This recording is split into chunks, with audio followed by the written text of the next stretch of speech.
अस्सलाम वालेकुम रहमतुल्लाहि व बरकातुहू। जैसे कि आपको पता है कि हमारा टॉपिक जो है आज का टॉपिक वो लीनियर मैग्नीफिकेशन के बारे में है, तो उसके बारे में हम कुछ डिस्कस करेंगे। जो इससे पहले मैंने जो पढ़ाया था उसमें जो केसेस थे वो आपको मैंने डिस्कस किए हैं उसमें। तो मैं आज आपको लाइव क्लास देने जा रहा हूँ, तो आपसे रिक्वेस्ट है कि इस पे ध्यान दीजिएगा। चलिए टॉपिक की तरफ। हमारा टॉपिक क्या है? Linear magnification. लीनियर मैग्निफिकेशन हमारा टॉपिक है और इसके बारे में हम डिस्कस करेंगे। देखिए बेटा, इसकी डेफिनेशन क्या है, पहले इसकी डेफिनेशन पे देखेंगे। इसकी डेफिनेशन से क्या हमें पता चलता है और इसकी सिग्निफिकेंस क्या है, ये हमें किस में ज़रूरत पड़ता है और ये हमें किस में मदद करता है। ठीक है, अब देखिए इधर इसकी डेफिनेशन क्या है। It is defined as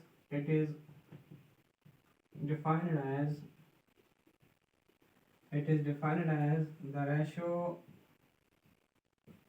of image height to the object height।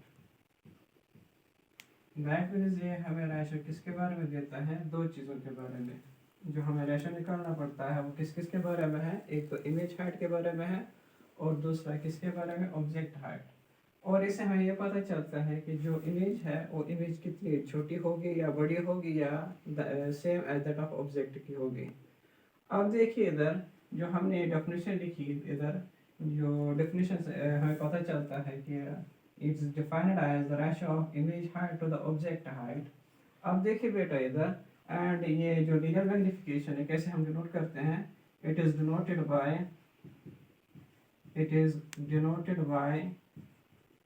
M. कुछ बुक्स स्मॉल एम से डिनोट करते हैं या और कुछ बुक्स इसे कैपिटल एम से डिनोट करते हैं। ठीक है, that means if we take the image height as h2 and object height as h1, as already discussed we take image height as h2 and object height as h1। अब देखिए by definition mathematically कैसे लिखेंगे हम? Mathematically कैसे हम ये लिख सकते हैं? That means m equal to h2 by h1।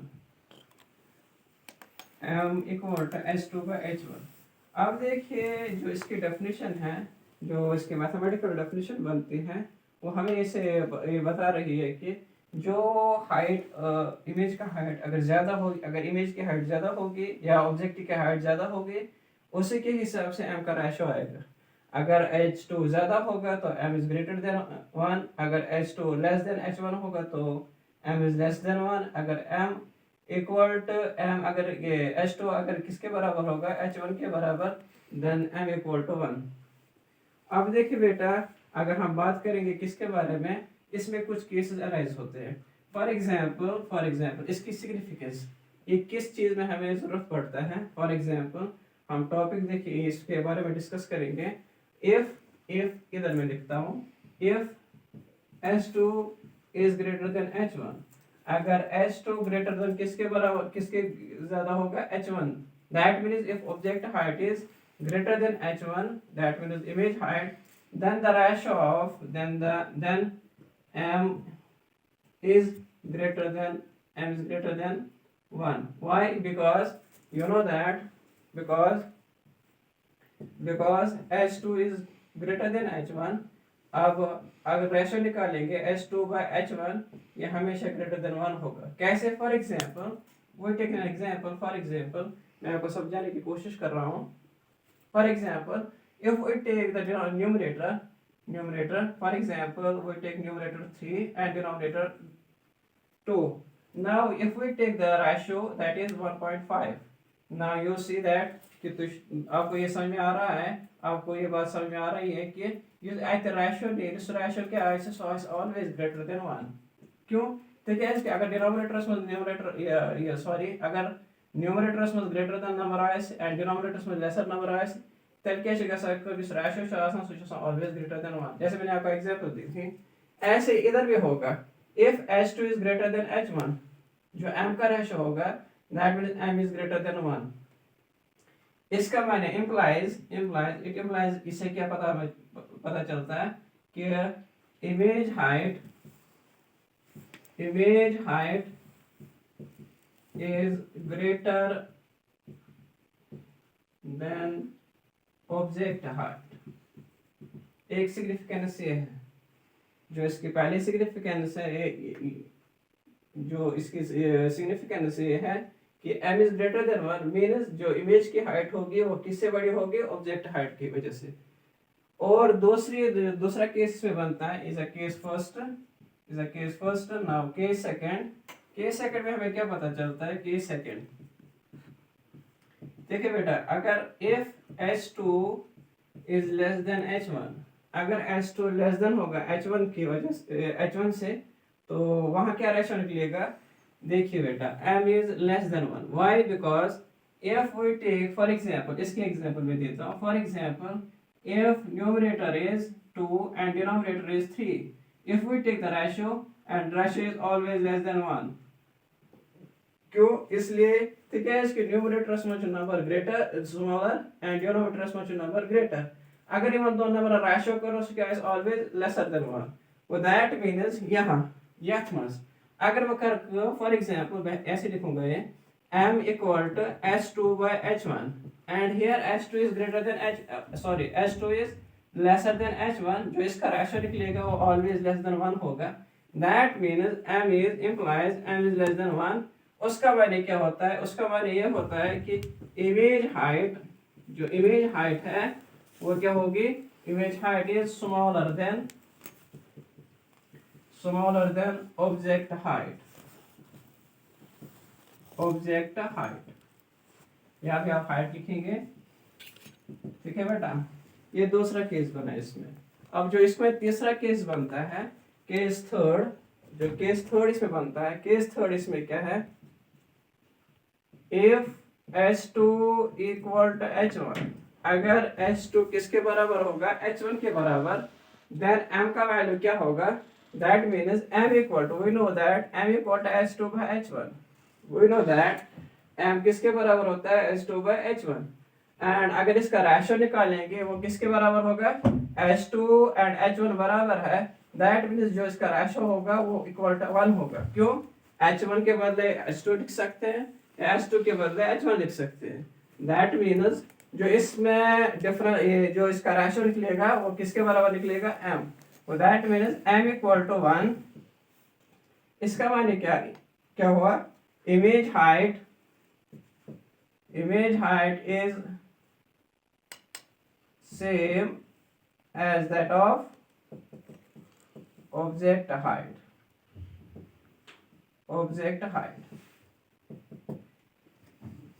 वो इससे पता चलता है कि लीनियर मैग्निफिकेशन की वजह से हमें ये पता चलता है कि it's a ratio of image height to the object height. And image height कैसे हम डिनोट करते हैं, h2 से, और ऑब्जेक्ट हाइट कैसे डिनोट करते हैं, h1 से, ठीक है। एंड जो लीनियर मैग्निफिकेशन होती है वो किससे डिनोट होती है, या किसी बुक्स में, चंद बुक्स में m से लिखा जाता है और किसी बुक में कैपिटल M से, इससे फर्क नहीं पड़ता है। आप देखिए m जो निकलता है इधर, इसका रेशियो क्या होगा, h2 by h1 ना। इसमें केसेस अरेज होते हैं। केसेस क्या है, फर्स्ट केस ये है और इसके लिए ये आपने कैलकुलेशन की, और केस सेकंड ये है और इसके लिए आपकी कैलकुलेशन ये है, और केस थर्ड ये है, इसके लिए आपकी कैलकुलेशन ये है। और इससे हमें ये पता चलता है लीनियर मैग्निफिकेशन से कि इमेज की हाइट ज्यादा होगी या कम होगी या बराबर होगी। तो ये देखने के लिए हम क्या पढ़ते हैं, लीनियर मैग्निफिकेशन। इसके और एक सिग्निफिकेंस है, इसका एक और यूज है लीनियर मैग्निफिकेशन का, और एक और यूज है, वो क्या है, वो हम ऐसे देख सकते हैं। देखिए बेटा,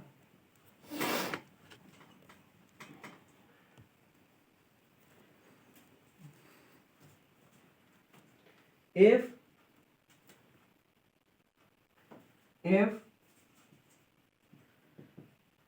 h2 is negative, if h2 negative होगा, दैट मीन्स h2 कब नेगेटिव होगा, जब इमेज हाइट, जो आपको मैंने केसेस पढ़ाए थे वो जिसमें मैंने आपको साइन कन्वेंशन पढ़ाया था, if h2 is negative that means image is real and inverted। Real and inverted. If H2 equal to negative, जो इसकी इमेज बनेगी, इमेज क्या होगी, H2 कब नेगेटिव होता है, यानी ऑब्जेक्टिव हाइट, ये सॉरी इमेज हाइट कब नेगेटिव होती है, जब रियल एंड इन्वर्टेड। अब आगे इसका रेशियो देखेंगे, रेशियो किसका, ratio m equal to H2 by H1। now H2 is negative, what about that means it is negative and it is positive, ratio between a negative quantity and a positive quantity, that is always negative quantity. Why? Because we take here H2 negative, so that means here H2 is negative and the ratio becomes negative. now देखिए, if इसका ये माने हुआ, if m equal to negative, it means that image is real and inverted। जो image होगी वो क्या होगी, वो इससे पता ये चलता है कि अगर m नेगेटिव होगा बेटा, तो इससे ये हमें पता चलता है कि जो इमेज होगी, इससे हमें दूसरे तरीके से हम ये बोल सकते हैं कि अगर if m is negative, nature of image क्या होगा, नेचर ऑफ इमेज ये होगी कि वो इमेज रियल एंड इन्वर्टेड होगी। इफ सेकंड केस, और एक केस इसमें हम देखेंगे, ऐसे मैं इसमें लिख सकता हूँ 1 and second,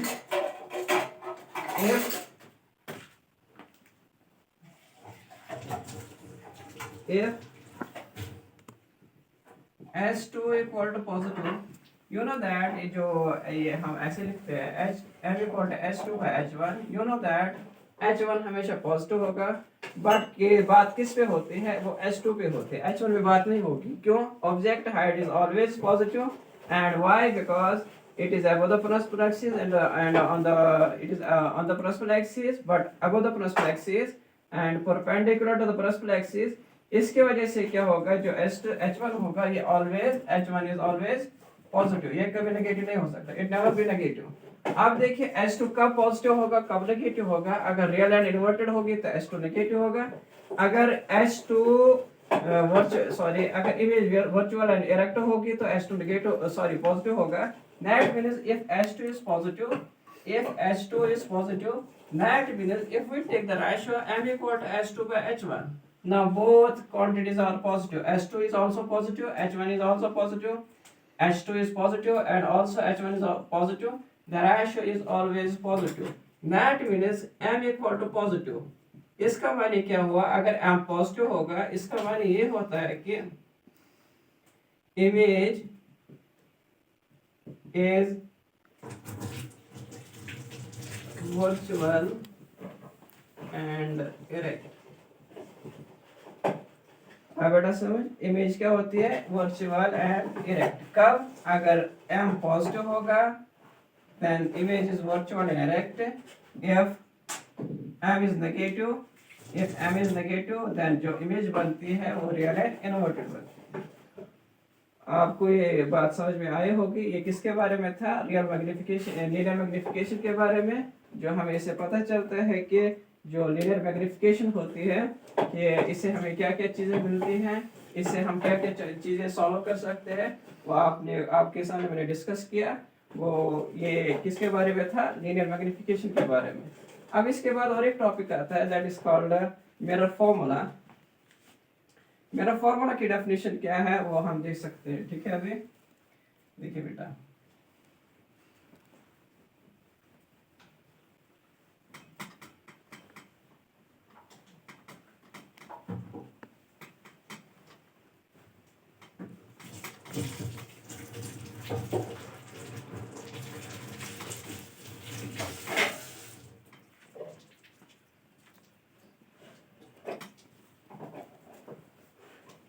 देखिए अब हमारा जो टॉपिक बनता है वो कौन सा टॉपिक है, दैट इज मिरर फॉर्मूला।